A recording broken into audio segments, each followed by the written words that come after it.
10 ଲକ୍ଷ ଟଙ୍କା ଇନଭେଷ୍ଟ କଲେ ଆପଣଙ୍କୁ ମାସକୁ କେତେ ଟଙ୍କା ମିଳିବ?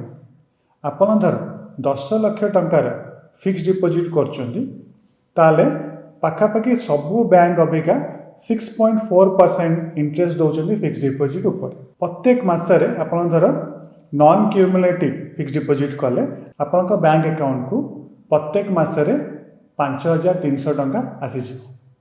ଆପଣ ଧର ସେଇ 10 ଲକ୍ଷ ଟଙ୍କା डेट म्यूचुअल फंड इन्वेस्ट करछंती, ताले पाखापाखि आपण 8.5% रिटर्न पाई परिबे। आपण धर गोटे एसडब्ल्यूपी कर दउछंती, ताले मासको पाखापाखि 7,000 टंका प्रत्येक मासरे आपण बैंक अकाउंट को आसी।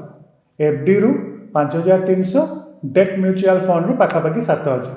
आपण भाबंतु आपण धर मात्र 10 लक्ष टंका एमती इन्वेस्ट करछंती, ताले प्रत्येक मासरे 5,000 हो कि आपण 7,000 हो आपणकर अकाउंट को आसी चल पैसिवली आपन को आ किसी काम करिया को पड़ला। आपण भाबंतु आपन को मास को चलैया पई केते टका खर्च होउची आ केते टंका रो एफडी कले कि डेट म्यूचुअल फंड रे इन्वेस्ट कले आपन को सेति की पैसा आसीबो जेति कि आपन को मास को चलैबा को लागुची। सेमती धर आपन कर देबे ताले आपन को काम करिया को पड़िबोनी। आपन आराम से सही पैसा रे चली पारिबे। जहाँ काम करेंगे से नेट वर्थ बढ़िबो। आपन को डिपेंड करो जे आपन फर्दर काम करिया को चाहउछंती ना नहीं।